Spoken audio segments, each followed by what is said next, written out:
সুপ্রভাত। আজ ৩রা মার্চ, শুভ দোল পূর্ণিমা। রঙে রঙে রঙিন হয়ে উঠেছে আকাশ বাতাস, এমনকি মানুষের হৃদয়। আজকের এই শুভ দিনে আমাদের প্রধান চিন্তা হোক তোমার সকল আচরণে আধ্যাত্মিক ভাব প্রকাশ করো। আজকের দিনের উপদেশ: প্রত্যেক মানুষের ভিতরেই এক স্বাভাবিক অথচ আধ্যাত্মিক বৃত্তি থাকে। সেই চিত্তবৃত্তির প্রকাশ যদি তুমি করিতে পারো, তবে যে কাজ করিবে সে কাজই গৌরবমণ্ডিত হইবে।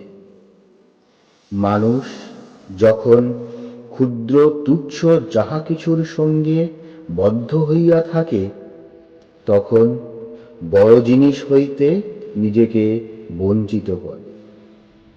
যাহারা সেই দিব্য সত্যের মধ্যে নিজের জীবনকে ডুবাইতে পারে, তাহারাই অমর জীবন লাভ করে।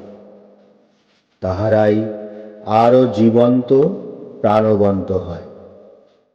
মানুষ জীবনের সুযোগগুলিকে যেভাবে ব্যবহার করে, সেই অনুসারেই সে বড় না হয় ছোট হইয়া বাঁচিয়া থাকে। আজকে দিনে আমরা প্রার্থনা করতে পারি, আমার এই মন যেন এমন পবিত্র ও বলশালী হয় যে সে বিশ্বের বিরাট মনের ডাকে সাড়া দিতে পারে। আমার হৃদয় যেন সেই বিশ্ব হৃদয়ের সঙ্গে এক সুরে বাঁধা থাকে।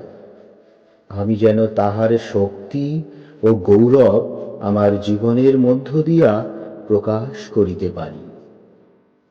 তার কৃপা যেন আমাকে ঘিরিয়া থাকে এবং সকল কর্মে আমাকে অনুপ্রাণিত করে।